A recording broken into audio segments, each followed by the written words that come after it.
Hello, everyone who's joining. Thank you for coming and joining us today. We will wait a few more minutes to finalize everyone who's joining in, and then we will properly begin.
Hello, everyone who's joining.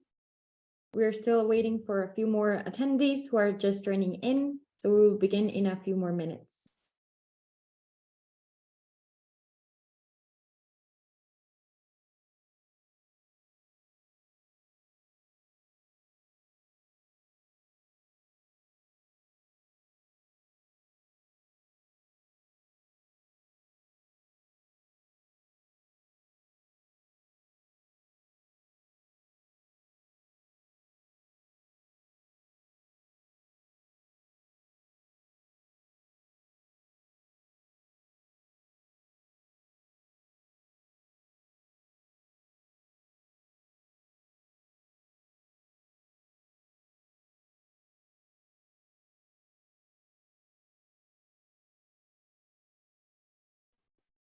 Hello, everyone, and welcome to this first event of Global Youth Mobilization.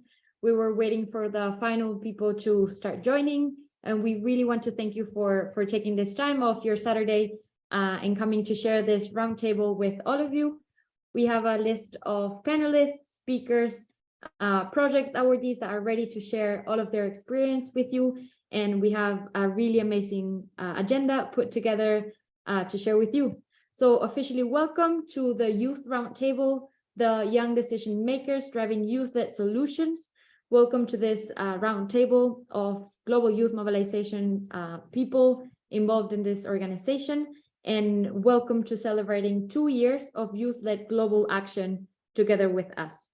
So we officially start this event, and I want to ask everyone if you want to introduce yourself in the chat function of Zoom. We are eager to hear where everybody's coming from. We'll soon tell you where all of us are from, but we want to see all of the diversity and people around the world joining us. So please use the chat function at any time during the session as well, if you want to leave any comments or interactions there. And you also have a Q&A function on Zoom.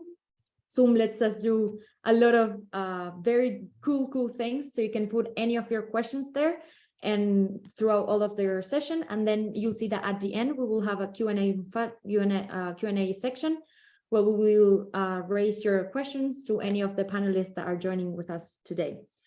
First of all, I'm gonna introduce myself. I am here, you have my face, and you can also see me talking right now. I am Maria Florencia Cagliro. I'm a Global Youth Mobilization youth panelist, but I'm also a scout, as you can see from my necker. I'm a youth representative for the World Organization of the Scout Movement. I am 24 years old from Argentina, and I'm very excited to be joining all of you today. Again, I want to hear where everyone is from. I think I have some people here. Greetings from Uganda, East Africa. The day we have been waiting for is finally here, says Franco. So Thank you a lot, Franco. We're all eager to share this day together. I know we're also live streaming on our social media, so we will also be getting our comments through our social media streaming. Just some housekeeping rules. Please ask everyone in this call to please be respectful of each other, and please let the comments and all of your interactions be safe. This is a safe space for all of us, and we kindly ask you to take this into consideration. I am not alone here on this call. I have amazing people joining me today that I will try to introduce as best as I can. And I have here, I will introduce them, and then you'll see them whenever they have to do their answers. You'll get to meet them very personally. So first of all, we have Helga, who's Global Youth Mobilization Youth Board representative from the World Organization of Girl Guides and Girl Scouts. She's from Tanzania and a medical doctor, public health professional with expertise in nutrition, mental health, menstrual health, and hygiene and gender equality. She's also a co-founder of Afya Pamoja, a digital patient feedback platform to drive public health decision. Thank you so much, Helga, for joining us today. Then we have Andres, who is a Global Youth Mobilization Youth Board representative, together with Helga, from the World Organization of the Scout Movement, and serves as the president of the Political Training National Commission of the National Chamber of Young Mexican Politicians Civil Association. He's actively working to strengthen youth involvement in public affairs through academic and civic activities. Thank you so much, Andres, again for joining us today. Then we have Satya, who is a Global Youth Mobilization Youth Panelist, 20 years old, from Barbados, who's currently pursuing a PhD degree in veterinary medicine at the University of West Indies, St. Augustine campus. She's also a member of the Girl Guides Association of Barbados for 16 years already, and has participated in many guiding and community projects. Satya, the warmest welcome for you as well. Then we also have some guest speakers joining us today. We have Elisa Novoa from Networks Engagement Coordinator Youth from Civicus, who is a young community organizer from Colombia, coordinates all the engagement opportunities for young people, members within Civicus, and advocates for meaningful youth participation in civil society across the globe. She also dedicated to co-designing and coordinating alternative resourcing mechanisms for youth-led organizations and young activists, such as the Goalkeepers Youth Action Accelerator and the Youth Action Lab. Elisa, the warmest of welcome to you too. Thank you so much for joining us as a guest speaker. We have Bintu joining together with Elisa, who is the Regional Director of Africa Programs, campaigning for tobacco-free kids. She has over 15 years of experience working directly with civil society, promoting good governance, legislative health policies. She has worked in Sub-Saharan Africa, Europe, Latin America, and Southeast Asia. Previous to this role, she served as the Associate Director of the International Grants Unit, where she was responsible for developing and streamlining the campaign's grant policies and procedures to achieve optimal grant-making operations to support country program efficiency. Bintu, again, thank you for joining us. And we have as well some guest speakers joining us. Together with Kim is Diana. First of all, Kim is the chairperson of the Commonwealth Youth Council from Papua New Guinea, over 10 years of youth volunteer work and 4 years of experience in the communications and development field. He's also worked with organizations like the United Nations Development Program, USAID, and Cardinal International Development.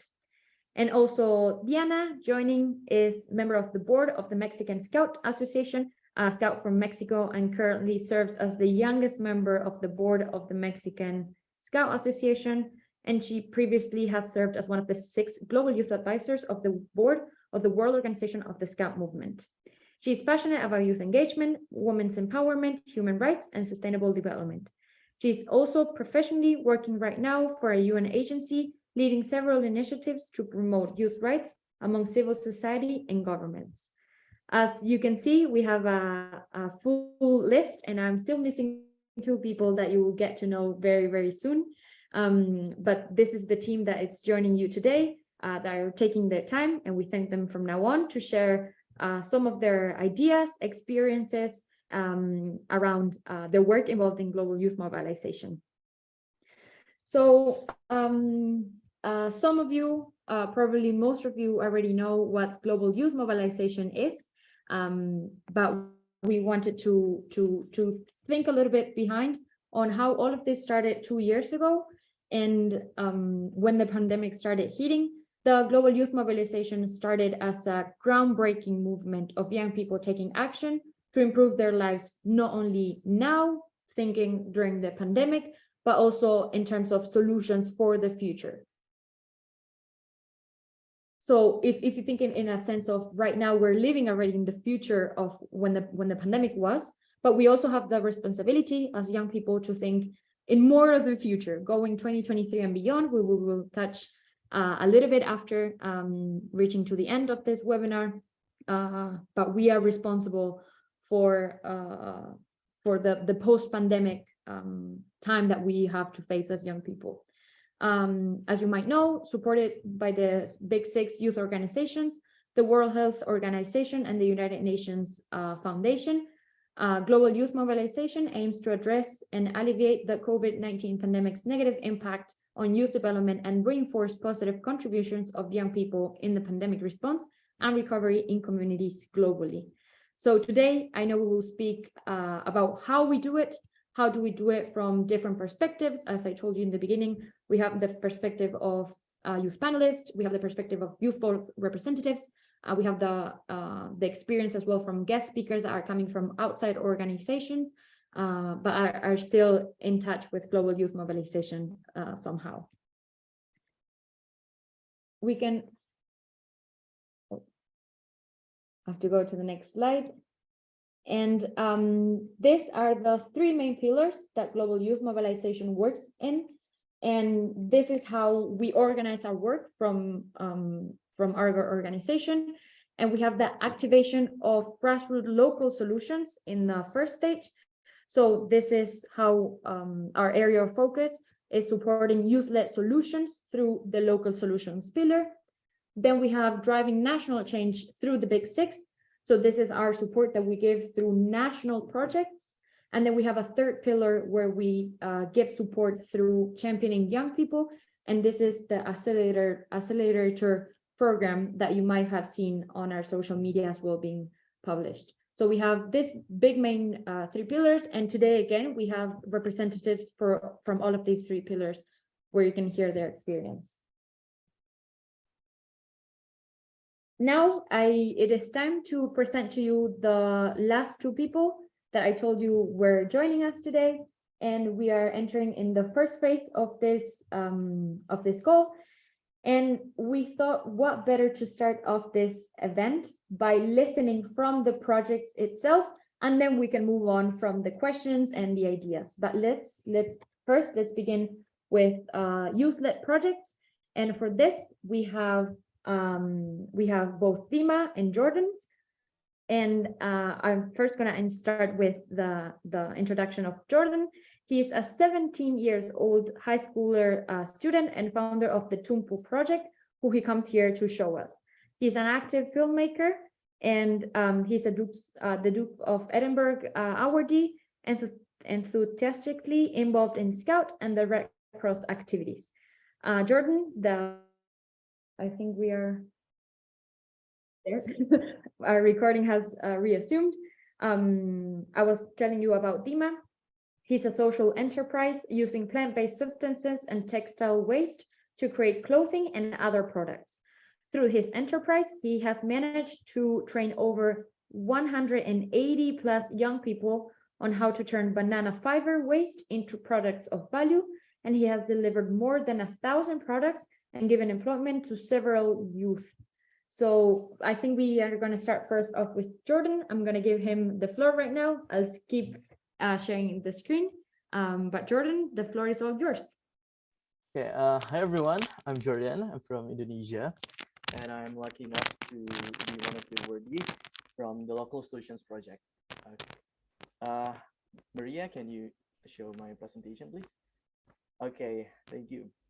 So my project name is Tumpu.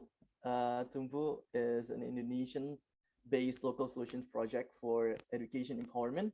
You can follow our Instagram at tumpu.id. So the word Tumpu is taken from the Kate of bertumpu, meaning or signifies a place to begin as a foundation or a head start for someone to make the first step for a change. Our project is focusing on to move into the field of education with the main goal of providing a focus for students on Indonesia so that they can achieve higher. Okay, next slide, please. Okay. The pandemic, and then when we start this project, we were at the beginning of the pandemic. We are still young. We have a lot of ideas and energy, and we think is that it's such a waste if we are not the ones who drive change to be made. Shown in the slide is my fellow founder, Metallatisa, the co-founder. We decided to create Tumpu as a concern about the impact of the pandemic in both economics and education. Many young people lose their chance to continue their education, yet the ones who are still lucky enough to have them are provided a different quality of education as before the pandemic. We wanted to create a place where young people can learn and share with everyone, regardless of their status and without limitation. To all those people who have knowledge that can be shared, Tumpu can be a place for them to learn more. Okay, next slide, please, Maria.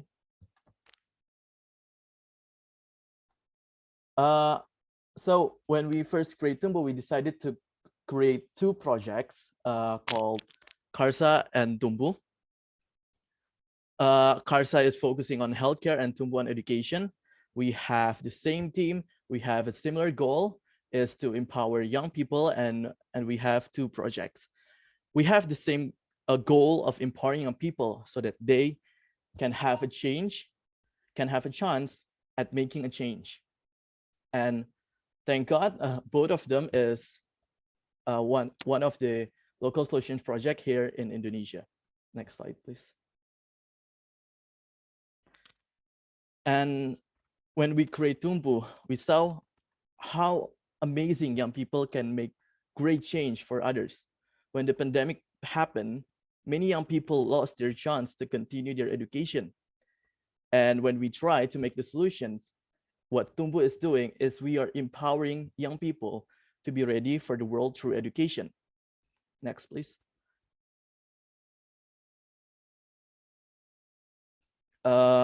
This is where we are working our projects.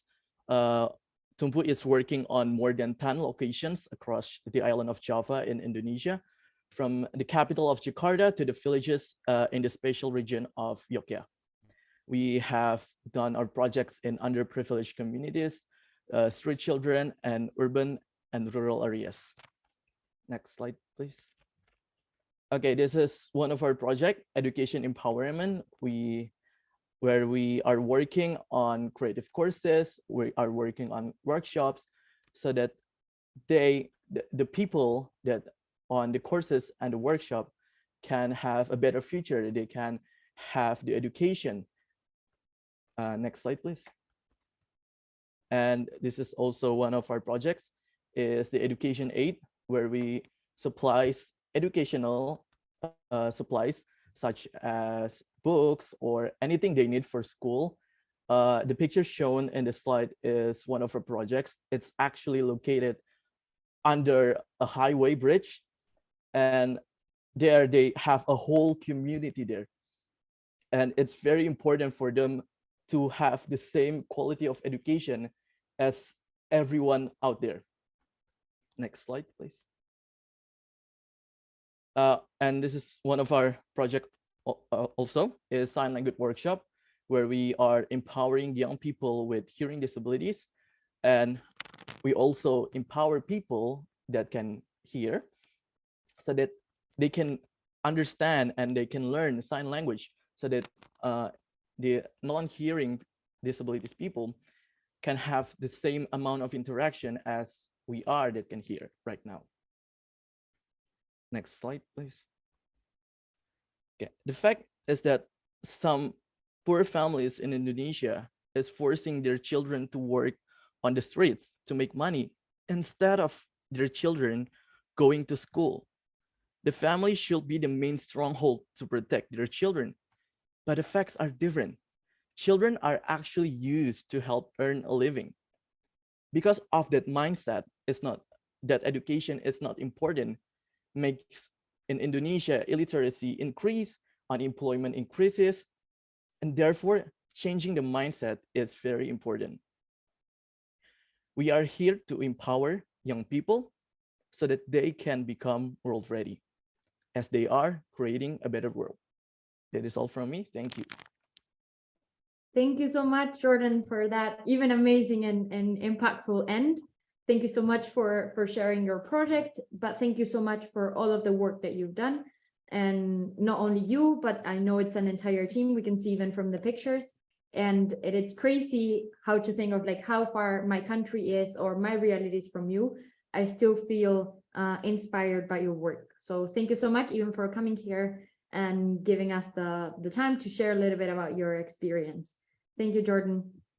Now we give the floor to our next project, and I will give the floor now to Dima to share his project. I know he's made a first video, and then we can hear from him. Hello, my name is Dima. I'm the founder and team leader of Mobilization Creations and social enterprise in the Banana Fiber Center, which empowers banana farmers and support young people to revolutionize the fashion industry in Uganda and Africa using banana fibers. Basically, we have 3 ideas on how we are going to scale our project. One idea is to reach out to the other banana growing communities who have young people who have been devastated by COVID-19 so that we can train them on how they can turn out their waste which comes out of the bananas into a valuable product for job creation.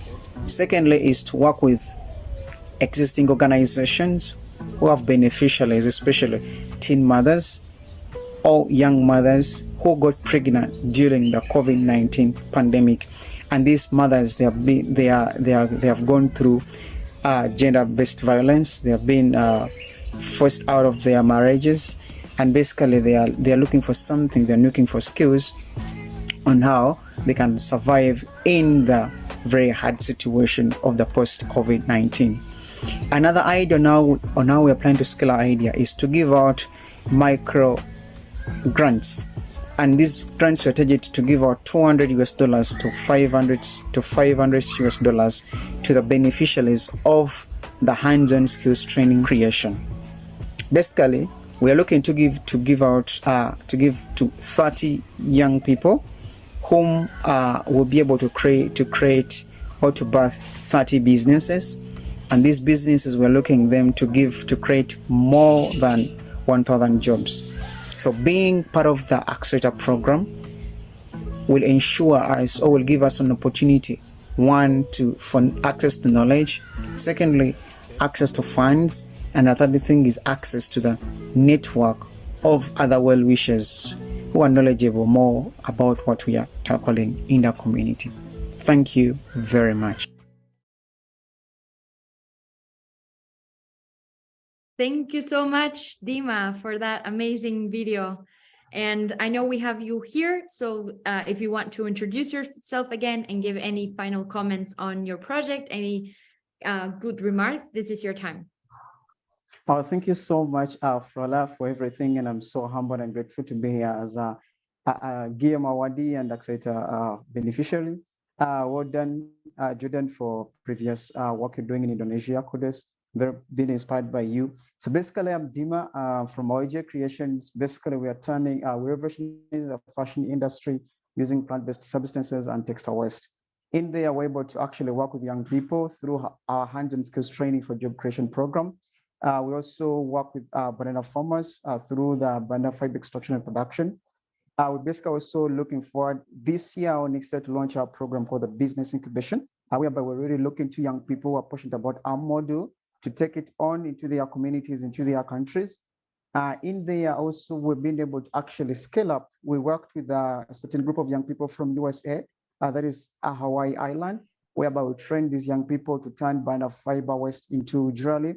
And guess what? When they went to compete for an entrepreneurship program, they were able to win the competition, and they moved out with worth $5,000 because of the idea. It was unique, and they were actually solving a problem within their community.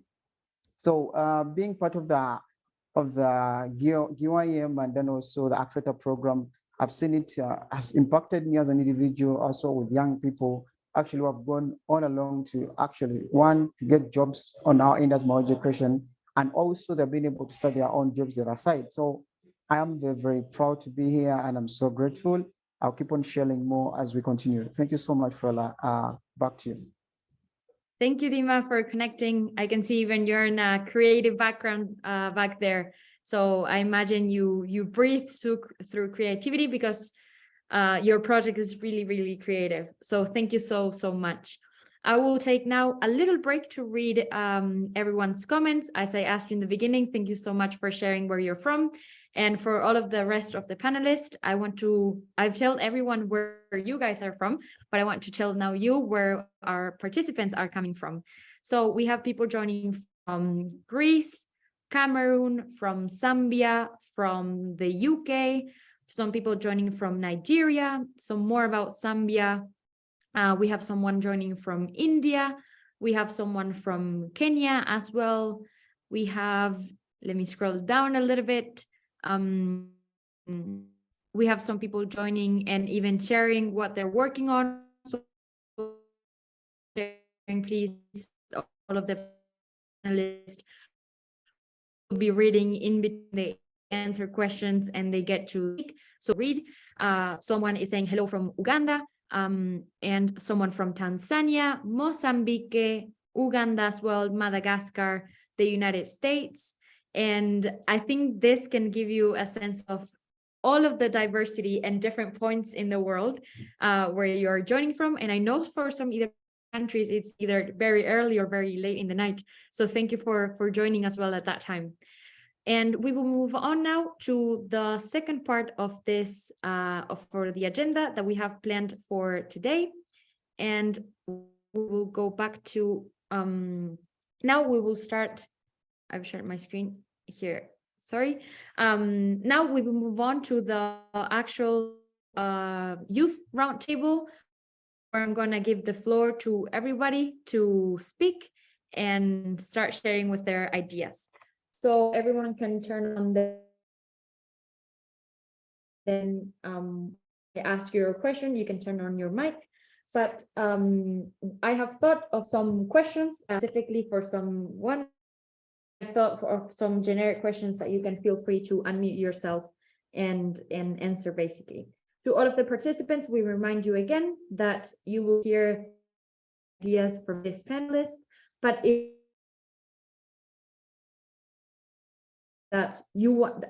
I don't get to ask something that you are interested in hearing, please put it in the Q&A section and we will try to get that question in by the end of this session. So we will begin here. I think I have the two youth board representatives of Global Youth Mobilization. So Helga and Andres, officially welcome to this virtual table that we have.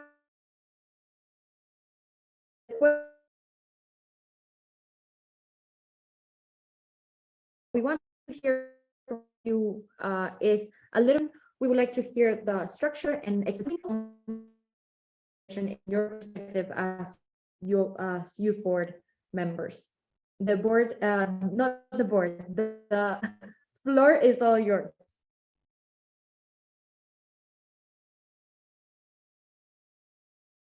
Thank you for that. I want to just express a first very brief clarification about my presentation. I am the former responsible of the commission mentioned from 2019 to 2021, so not anymore. And having said that, responding to the question, we were asked about the structure and the accessibility of the UIM funding model. I'm going to talk a little bit about the process of achieving this funding model. We start from the big 6 organizations that are powering the global youth mobilization. So these are the 6 largest youth organizations around the world, where we have an experience of interacting with young people and empowering young people to achieve different accomplishment in their communities, as well as promoting social projects and social activities. So from that, when it came to the COVID-19 pandemic, the response from all these organizations was to launch this initiative to support young people's ideas and young people's projects to try to overcome the different crises arose by COVID-19 pandemics, trying to change the narrative from youth as troublemakers to youth as change makers, as agents of benefit for their communities. So here we come with a interesting and sort of unique model of approaching decision-making processes, including young people in all the layers of the global youth mobilization, from the board, as Helga and I are part of that part, but as well in the designated leads, the project awardees, and as well the youth panelists. So from the beginning, this initiative is thought to be youth-led, youth-powered, youth-driven. So that's when it comes to the funding model as well, to thinking of the youth panels as well as to be youth integrated for young people to make these decisions.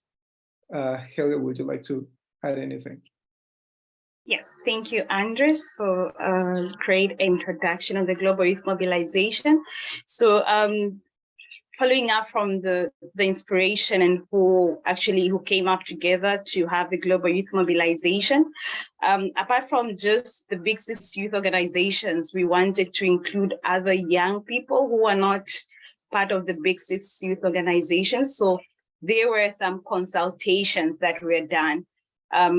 We had multiple sessions with young people from all across the globe who actually gave in what they were struggling with, what were the experiences, and what they would want to see in this specific program that we are coming up with. And we made sure that it's included, and as being on the part of the decision making as young people, we were supported and continued speaking about these specific experiences that we had. And moving forward, also, you could see that when the announcement came up, we were trying to make sure that no matter your background, you can be an individual person, or you can come up as a group of people, and you'll be able to get from $500 to $5,000. And the process, we try to be very friendly. Later on, from the challenges of the language, we try to keep more languages so that people can actually apply. And the references were just very simple. If you have a teacher who can be your referee, they would accept that. If you had a pastor in your community who would be your referee, we would also accept that. And we also try to make sure that if there was a challenge at the first application, we would make sure that you try to rescind your application. The aim was making sure that the money is in the hands of these young people. And that's when also being part of the youth panelists who would review, just to be at the point of experiencing who would apply. And the good thing or the fun thing would have applicants from the 14-year-olds to the 30-year-olds. And that was what we are looking for. And we hope we get to continue having more people from the rural areas, the urban areas, but also all the countries that we really wanted this opportunity to reach. So that's it in a nutshell. Thank you. Thank you both for sharing their global youth mobilization in a nutshell. Thank you both for your experience in this. And I imagine your volunteer time has been very, very exciting in this organization. So thank you for coming to share. And now we move on to the whole other side of project funding. And we go back to Jordan's and Dima to hear your perspective as project awardees. And the question I have for you is if you can share the application process from the perspective of project awardees from your side. How was the process even applying through the platform? How much time did it take? Was it easy? What are your experiences related to that?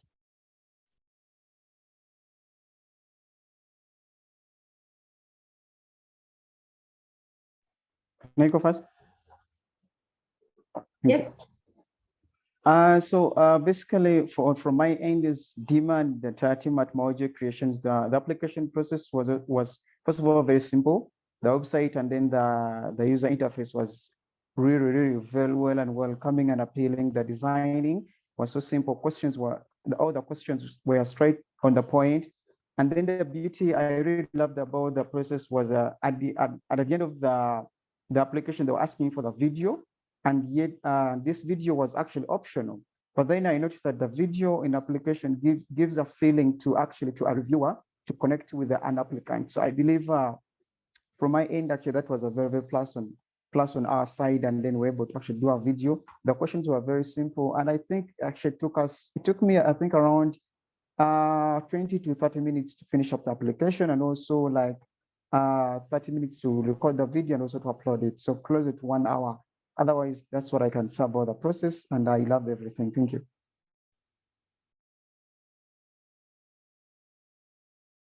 Yeah, from me, the funding from the local solution is something that is very interesting. The first time I saw it, when I proposed and filled out the funding form, it was, well, very easy to do and very simple to fill in.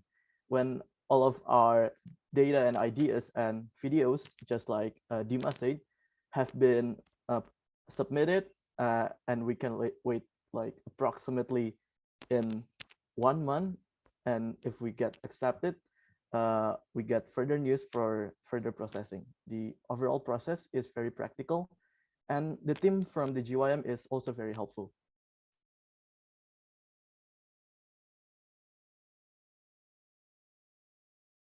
Thank you so much, Jordan and Dima, again for sharing your experience on this. I imagine it must be hard to fill in an application process, but I'm happy you guys are happy, and the outcome of this is you doing your project and ending up here with all of the other people part of Global Youth Mobilization.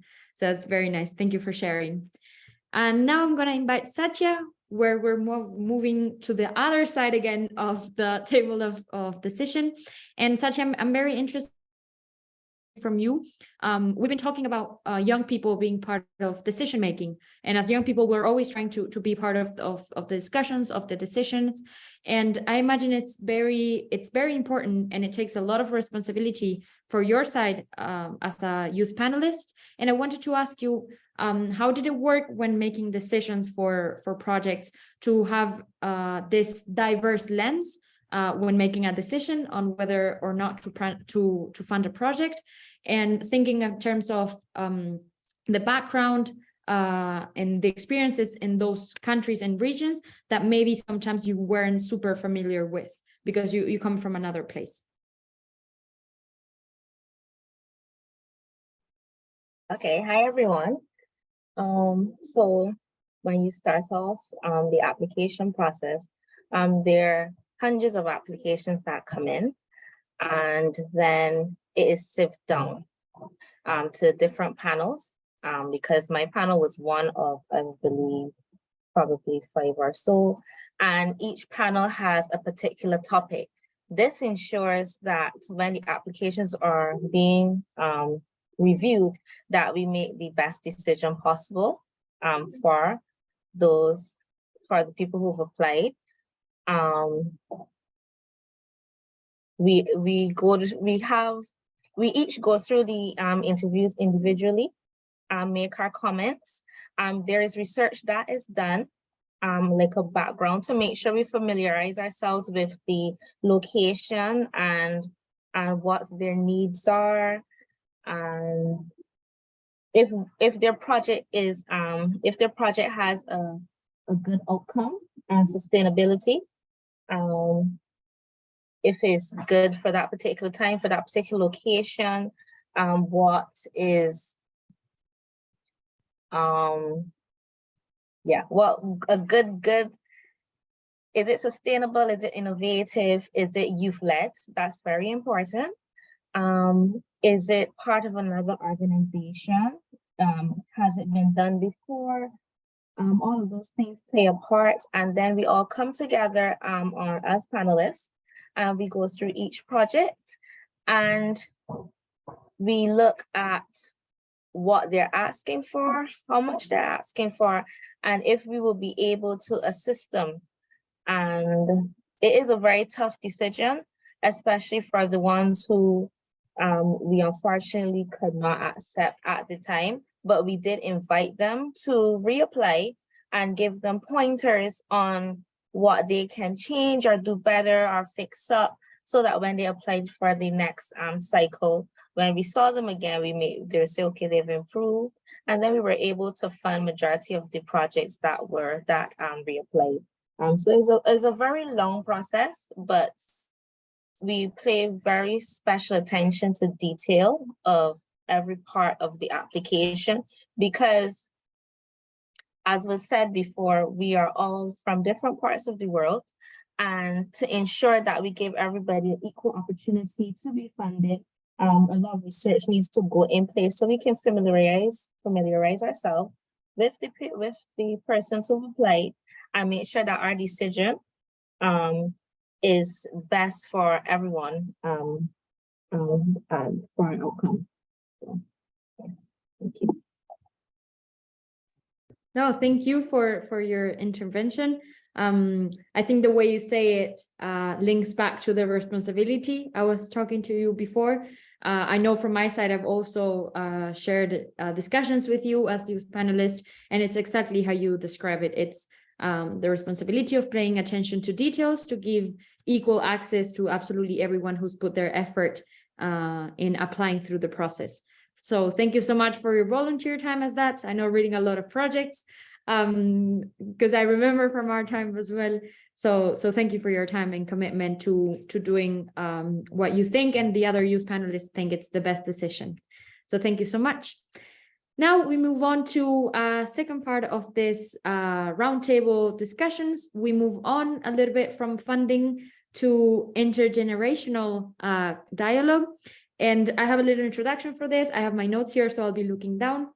But I wanted to share with all of the panelists and the guest speakers that are joining us now to speak, was that, as you might know, the intergenerational dialogue and talking about intergenerational dialogue and cooperation, the United Nations theme for last year's International Youth Day was intergenerational solidarity, creating a world for all ages, calling for the fostering of successful and equitable intergenerational relations and partnerships to ensure no one is left behind.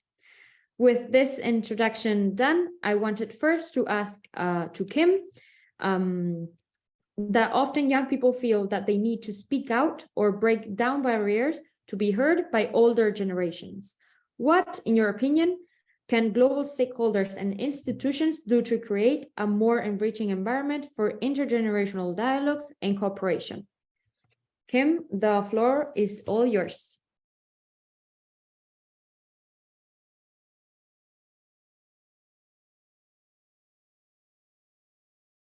I think we can't hear you, Kim. No worries. No, we can't. I see you unmuted, but maybe it's microphone. No worries. We're also used to, yes, Bintu. Well, we sorted out.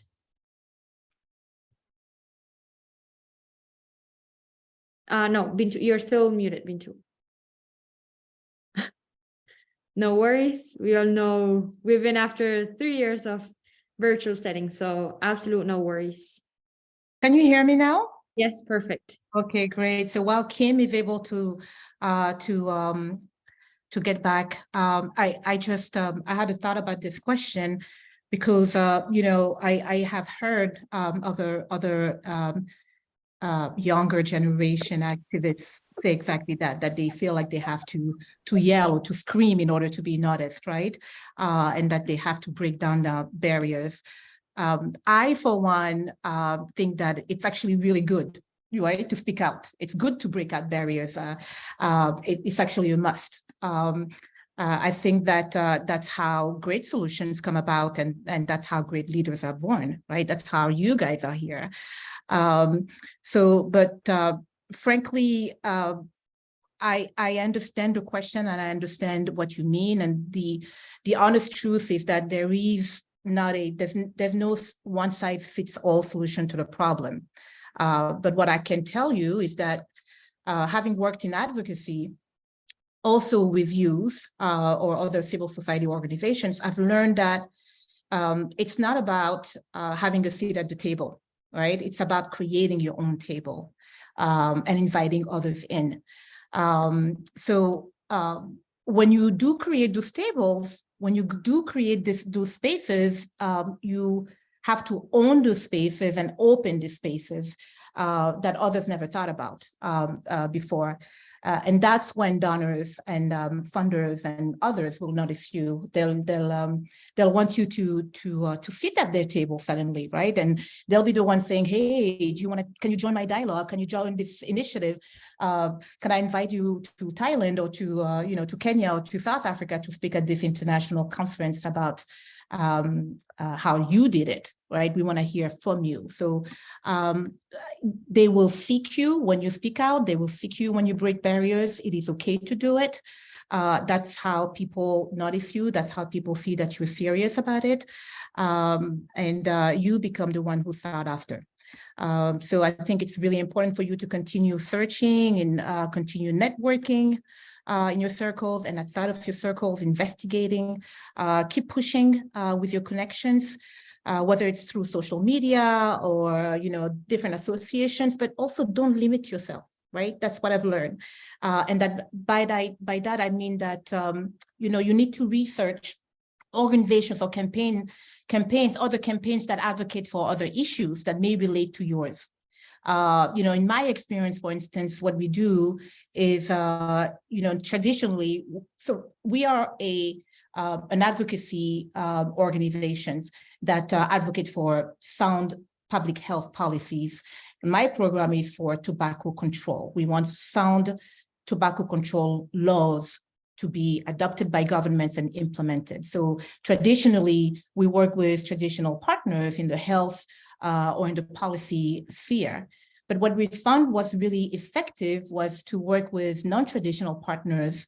And we found that those non-traditional partners are actually the ones, that also made a difference in our campaign. So it's really important to know that as advocates for an issue, your skills are very transferable, and you can join other movements that are in existence, that are funded, that are visible, to make your issue also visible. So I thought that was an important point to raise, in this question, that it's okay for you to speak louder. It's okay for you to continue speaking louder, but you have, try to think about being strategic about how you scream. How do you show yourself? How do you connect? Where do you connect, and when do you connect? And try to think about your skills and how you can transfer them to other issues that are related to your campaign, to your advocacy. And you'll see that that can open doors as well. Thank you, Vinchu, for that intervention. Thank you so much. I'm curious to hear now from Kim, that I think we have back. If you can add up anything to Vinchu's idea. Can you hear me? All right, thank you so much, Maria, and thank you, fellow panelists, also those joining online, the audience. It's really a pleasure to join online. And I think, I commend the efforts of all youth and my fellow panelists, the great work that you do, and even our presenters on the projects on the ground, and those youth leaders, fellow youth leaders out there doing the great work. It's this question on intergenerational dialogue. It's a very important question, and I think it comes in addition to what Binto has already shared. I mean, she did mention that there is no one solution that fits all, and I think in the context of intergenerational dialogue, it is a shared responsibility. So especially when you're sitting among a board of directors or board of decision makers from organizations or governments, you have to think from a different. You have to, of course, you're going as a young, active advocate, young, passionate about addressing issues, and at the same time, on the other lens, you think of the other person on the other side of the table, what he or she is thinking as a decision maker himself. You are as well as a decision maker, but from a youth perspective. And I just want to share you. It has been a privilege, of course, engaging with governments, heads of states, and so forth. And in addition to what Bento said, I just want to share you like three perspectives to be in mind, especially in the intergenerational dialogue. Number one is, I think, what Binta has already mentioned, understanding context and the style of approach, knowing the subject, what you're talking about, your field of expertise. And that is very clear, of course, if it's climate change and you're a climate advocate or you're a health advocate, you know your subject very well, the statistics and so forth. And that gives you of course, you're well aware of the subject, you're addressing what you're already doing on the ground, and to have as an equal dialogue.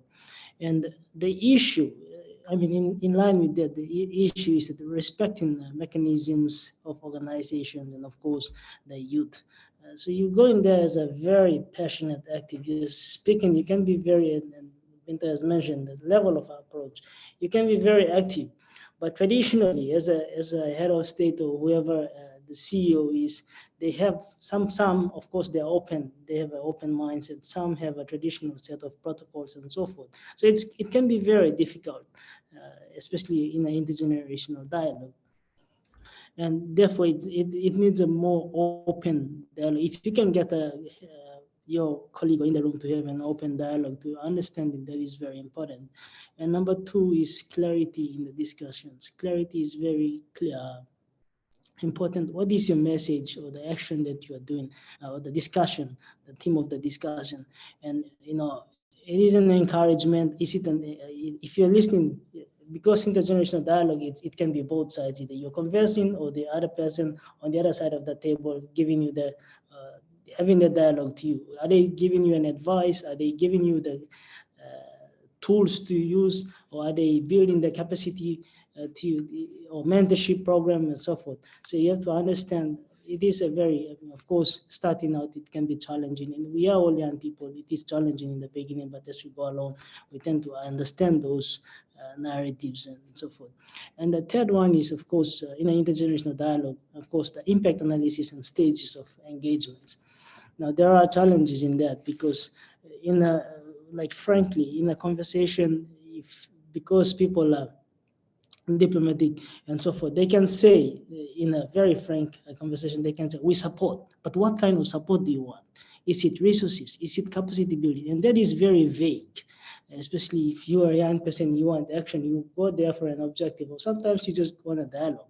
You just want to get to know the person, and then they say, we will provide support. But then we walk out of the room, and then there is it. That is it. You send an email and no one responds, or you try to ask to the dialogue and then there's no response at all. So clarity on what kind of support they're offering is very important, and that is always a challenge during the intergenerational dialogue. So I think sharing those, and I think many others can share their perspective on those. Clarity is important, knowing the audience is important, who is there, and to get them to respond to what it is that they are committed. Is it money? Is it funding? Is it resources? Or is it getting you to network with others that they can lead you to? That is very important. And also bear in mind, it's important that what you are offering as a young person, share to them what you are doing on the ground. Share your activity, the results that you are doing. That may have some kind of, give them an understanding of you are a resourceful person. Not only speaking your voice, but share what you're doing on the ground. If it's advocacy, if it's work on the ground, if it's whatever that you're doing that impacts other people's life, it is important. Thank you so much for hearing. Thank you so much, Kim, for your intervention. Thank you so much. Now I'm gonna ask a question. I'm gonna address Diana, that I see here taking notes there and hearing to her colleagues eager to speak. And I have a specific question for you, Diana. The question is, from your expert perspective, what are the structural realities to creating inclusive and sustainable spaces for young people and youth-led solutions to addressing global issues? Thank you, Flor, and it's really nice to be here with all of you colleagues, listening to your perspectives, and I hope everyone is enjoying this panel.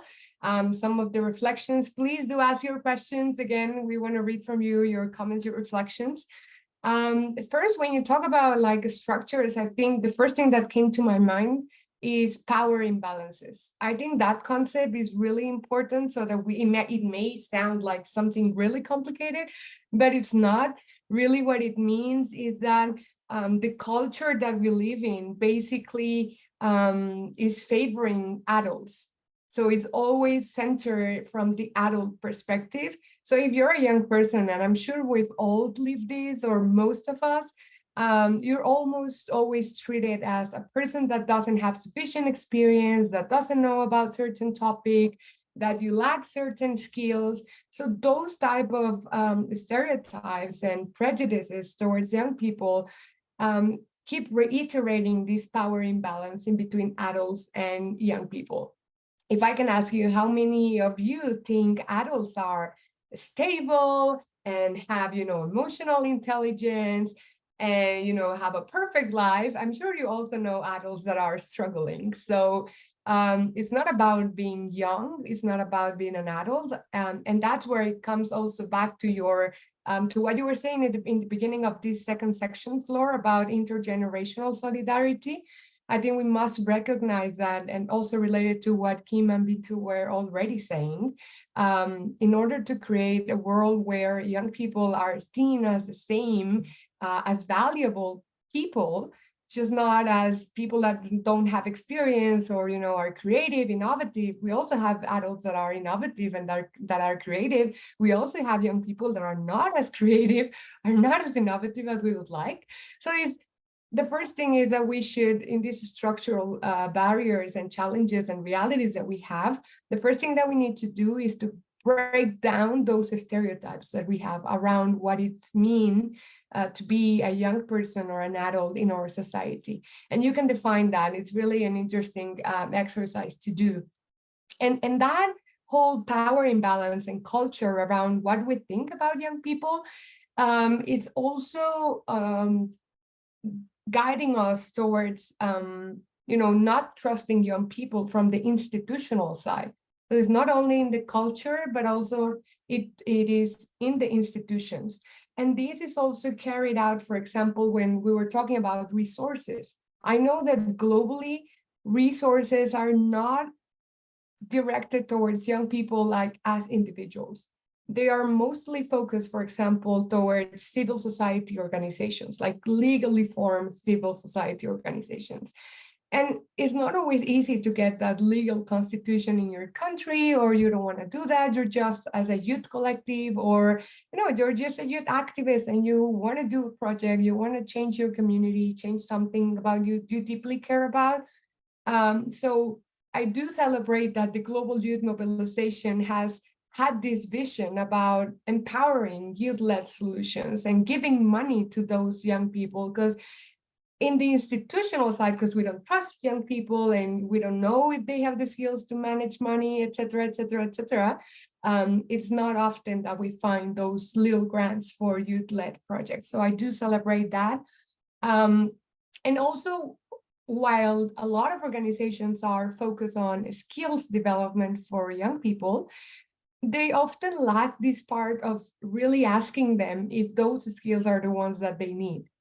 Normally, from this adult-centered perspective, we assume what young people need, because we know we are in this adult world and we know what young people need, but we don't go back and ask, are these really useful for you, for your present, for your future? It's where it comes into reality and into practice, the intergenerational dialogue and partnership. And lastly, what I wanted to say, and also coming back to Kim's intervention, was about decision-making bodies. Normally, they are age discriminatory, but also they are not youth-friendly in the ways they operate.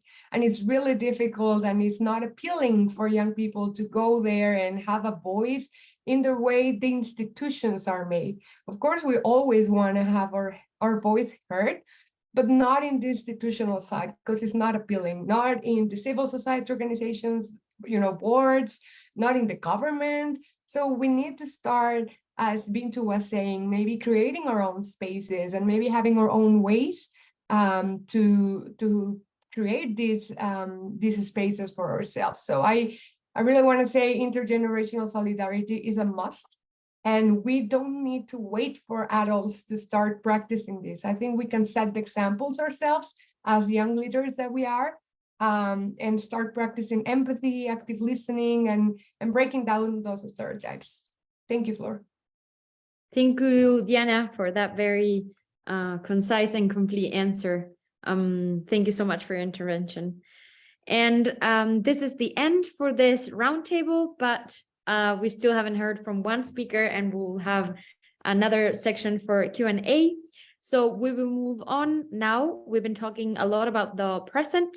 We've been talking about how the funding mechanism works, going back again to intergenerational, which Diana just made her point across that it's a must.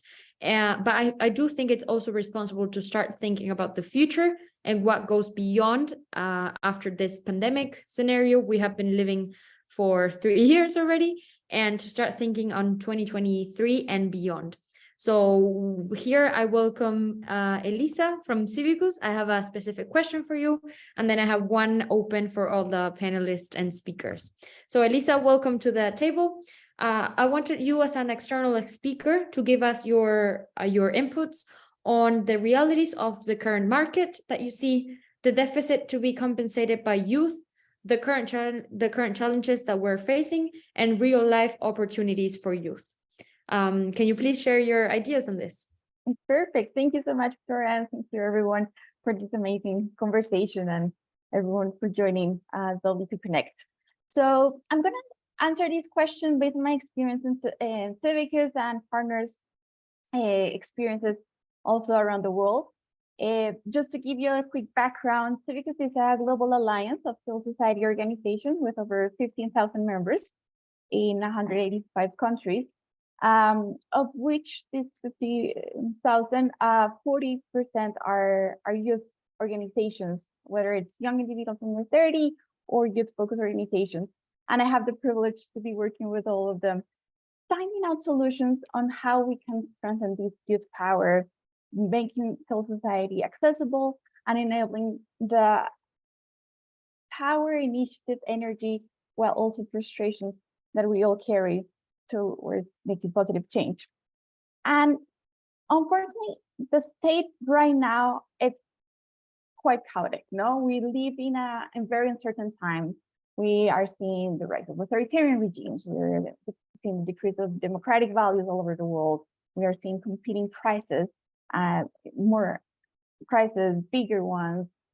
That what makes philanthropy think is that there are just way too many causes to support, and youth just becomes one of those. So that means that young people were just competing to everything. And what Diana was saying, that there's a trust barrier in this sector. No, they don't, traditional donors, bilateral agencies, they will just say, well, how or why or should I give funds to someone who's just out of school, who doesn't have a registered organization, who doesn't have a track record of financial reports and additive narrative paperwork and all that stuff. So you're starting from a very, very difficult point. However, what we've been seeing, and the advantage of young organizations, that we're the spontaneous but also new formations of citizen action, that we're showing that the ways that we are organizing are actually creating more impactful change and faster. It's related to our community needs. We're much more relevant. and that we can find resources in alternative ways. So in the last years, with an organization called Recrear, also with Restless, and others have been doing a little bit of research of what is the youth market of opportunities and how are we organizing. And what we're seeing is really innovative ideas of young people, for example, using arts, their own talents, to organize artivist festivals. When they do a performance, they charge a fee, they collect that funds, and then they continue their advocacy or research or community work. We've been seeing kids clubs where young people do entertainment activities for their communities, get a stipend for that. So it's about creating income generating activities with a social focus that will circle back and fund the social projects, whether it is climate or gender or health. It's about creating our own sources of income and decrease the dependency of these institutional donors that do not trust young people.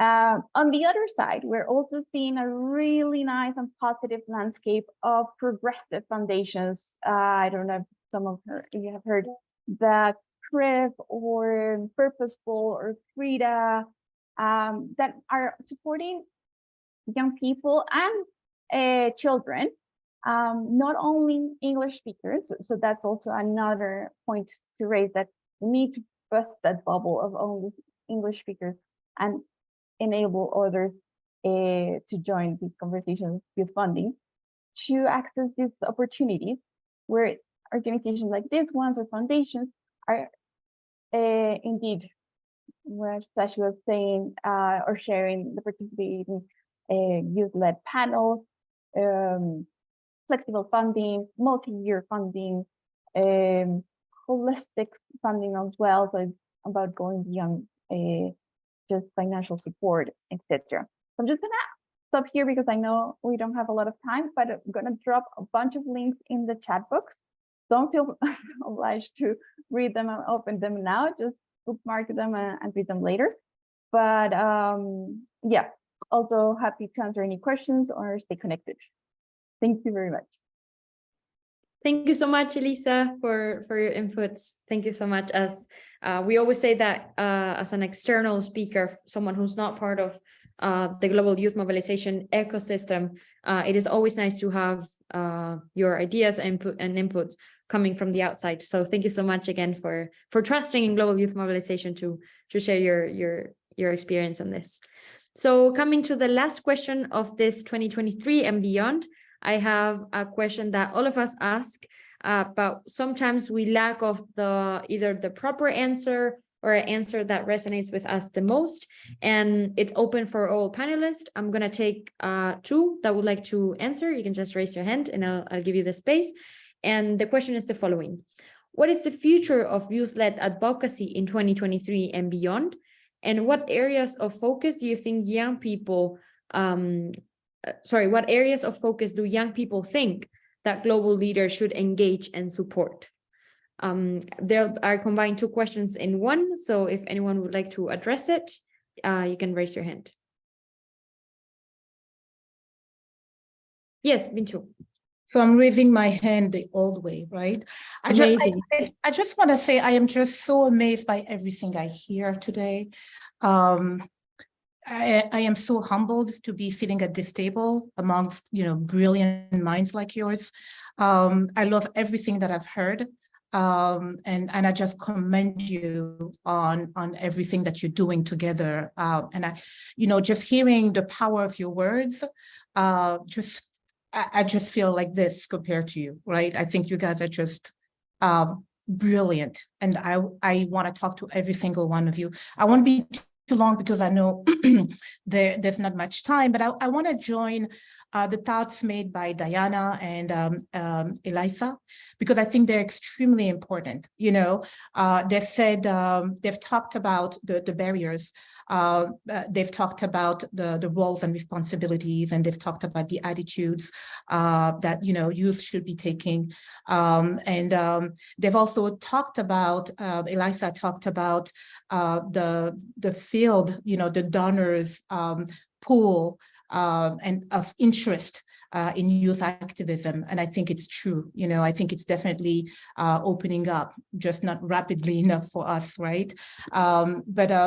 I do think that there is another angle that I want to bring as someone who is part of an organization that fund projects with youth and civil society organizations. And it's true, Diana, what you said about, most funders organizations tend to fund organized movements. So it's civil society groups, just like we do, right?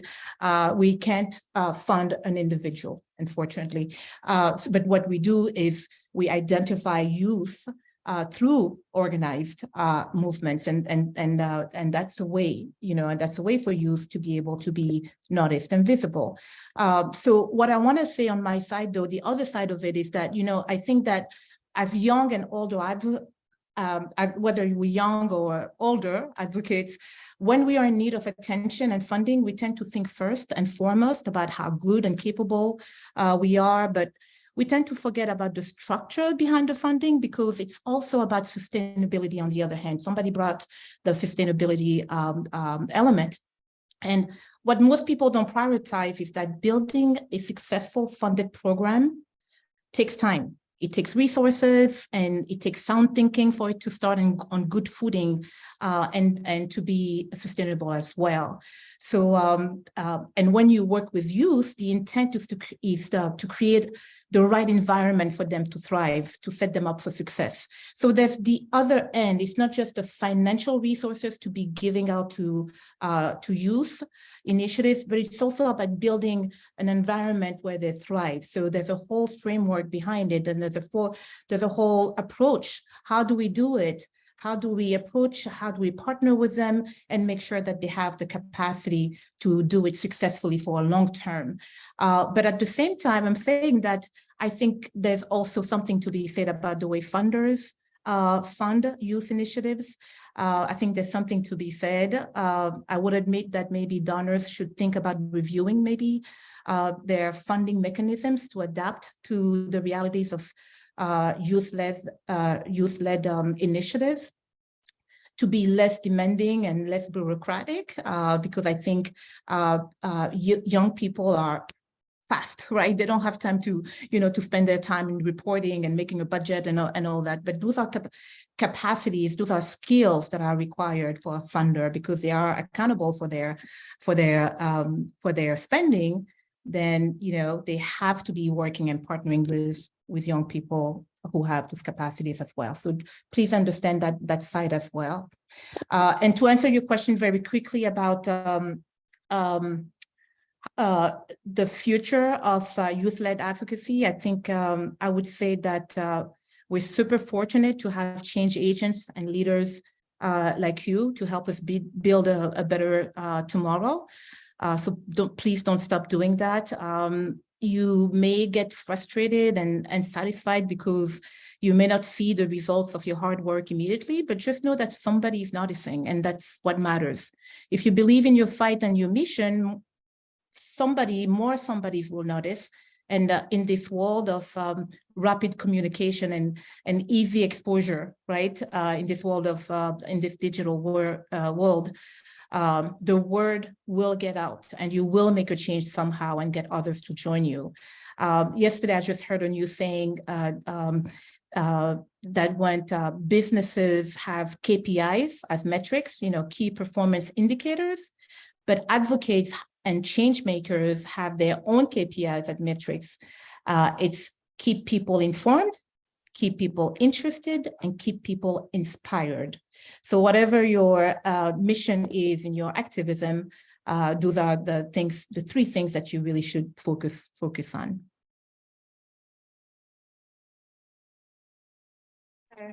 Thanks, Bintu. I think just summarize what you had said. I think you hit the point in relation to the global youth mobilization of what we have been doing in the angle of the global advocacy, or what I think is that we aim on the action-based advocacy. We are at a place whereby we we're doing something, we're passionate about something. I'm struggling with the awareness of the reproductive and child health in my community. If I'm aware, or if I've just been able to get something as an awareness on education, let me go into my communities and start teaching. So if I start doing this in my own communities, I'll be able to be seen from my village leadership or my district leadership. And that's how it gets to bring a ripple effect to the higher level and to the national level, and probably at the global level. So let's aim at the advocating through our own activities, and the opportunity that we go through the global youth mobilization, let it not be the end, rather than let's get to see it as just a salt that makes us be seen by other people, look for funds from other areas, but also keep on doing what you're doing so that you bring a greater impact and probably more funds through what you're doing in our communities. So we say actions speak louder than words. So let's advocate through our activities. Thank you so much. Thank you so much, Helga, and Bintu for your popping in on this question. Now we are reaching through an end, but we haven't forgotten about people's questions that we asked you to submit throughout our entire hour that we have been here together. I can take a speaker for these. Question people here asking is doing to ensure youth involvement in policy that affect the future. Would someone like to answer that one?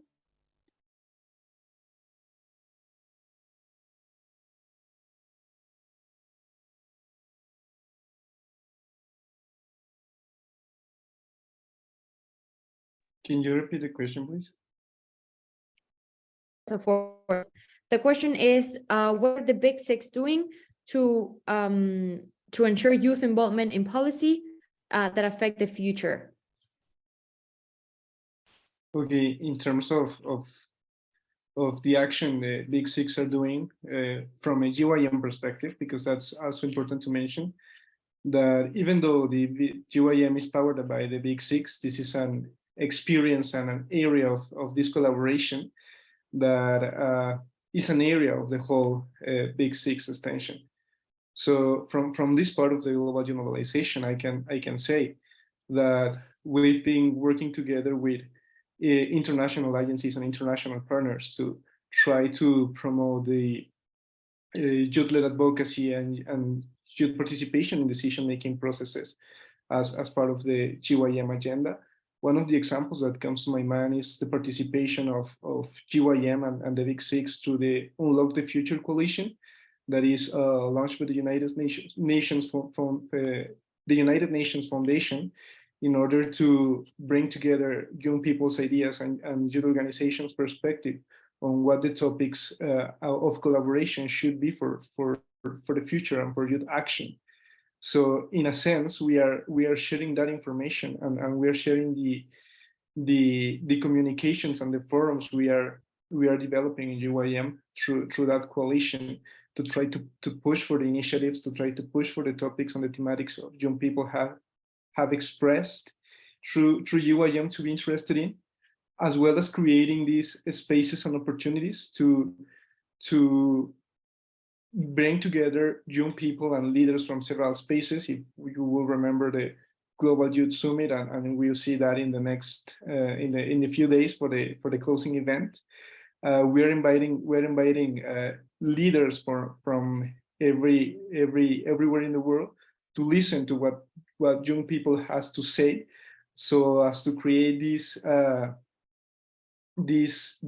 energy or this movement, so as to push for what young people thinks are the solutions to the problems that we are facing today. So in a general aspect, that's some of the things that I can mention from GYM perspective.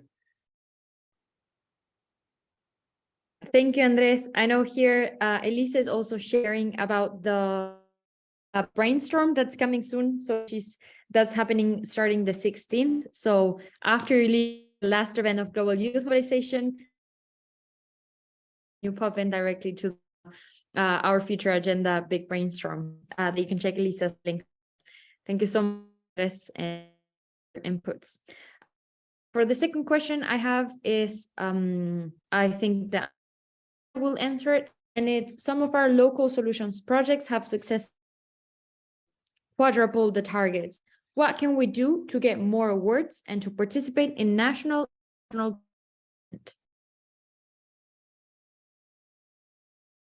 I can help with that. So first, I would say congratulations, because it's not always easy to have those amazing results. So that really speaks out about your great job and maybe the need of that project in your community.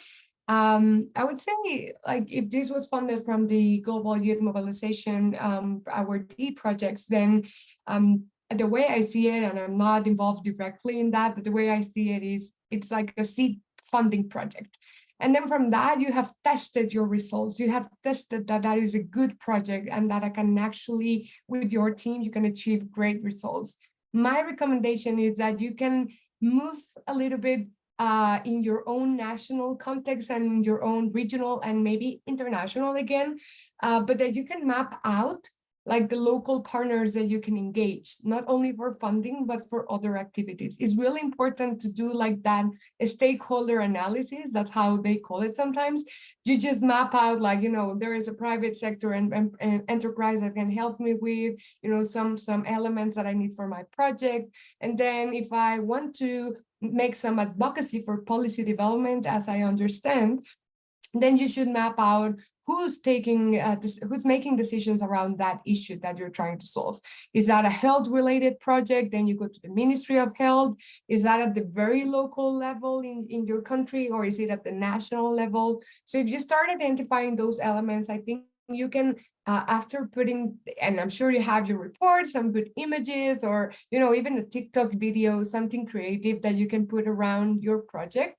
So that you can go for a next step, a next phase, or a next project proposal, which includes policy development based on your results. And I think you have all the capacity to do that.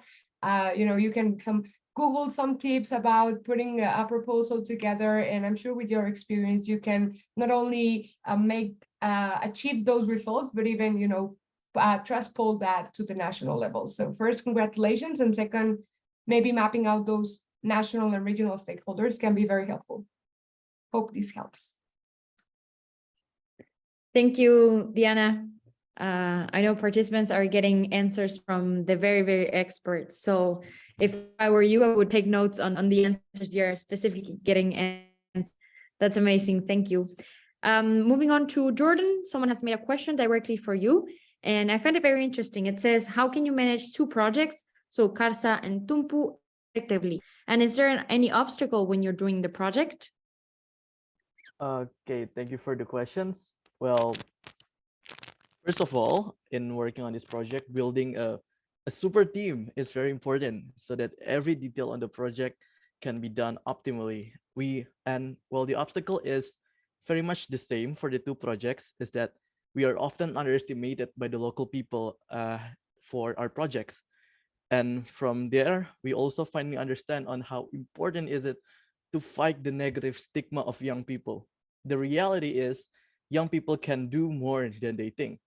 Most of the times when I come to our project locations, when the local people ask how old are we always say, oh, we're 21, we're 30, because if we say we're 17 years old or 16, we cannot be accepted into their community, because they are considered because young people are considered that, oh my god, they cannot do anything. That stigma that needs to be changed.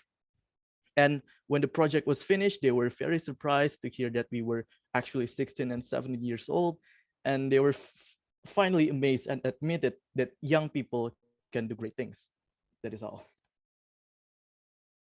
Thank you so much, Jordan. Thank you so much. And I know here's the last question before we move on to the end. And it says, I know a lot of people have been asking about this. It's a very in terms of what are the areas of focus for global solutions in 2023. So I can answer this one myself. I know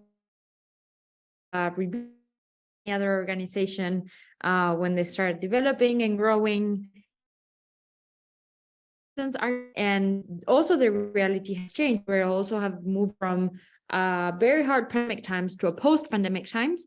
So we still don't know what's coming next for mobilization, but I would tell everyone to keep participating, following events that we still have, and please be in touch with the organization because for sure something else might be coming up. They're just preparing it to go live. So with this, I think we've answered questions that time allowed us to do. We're reaching to the end, and I will share one last time my screen if my computer lets me. And, so we've covered just a roundup. We've covered from the project itself, from people who have received from Global Youth Mobilization. Then we have heard from all of the funding and intergenerational cooperation and dialogue, ideas from guest speakers and our panelists. And then we have also started to talk about 2023 and beyond and what comes after in terms of youth-led advocacy and youth-led organizations. We are reaching to an end. I think we've covered pretty much all of the answers, and we want to give a huge thank you to everyone who has joined. So thank you to all the panelists, the guest speakers, to all of the participants that joined us. I'm very impressed from how many countries I got to read in the comments that you were from. So really a big thank you to all of you. And this is not a goodbye forever, because as you might know, we still have 2 more events coming up, and we want to invite all of you to the main event that's happening this 15th of February, and also right after, it's the project showcase. So if you're especially interested in hearing more from projects itself, you can join the main event and the project showcase on the 15th of February. If I were you, I would go and mark down your calendars right now to block that part of your agenda. And if you want any more information on the Global Youth Mobilization and you want to register for these events, you can go to our webpage, which is globalyouthmobilization.org. And we've reached to an end. Again, thank you to all of the panelists, and we'll see you on the 15th of February. Thank you so much, everyone, for joining. Bye-bye.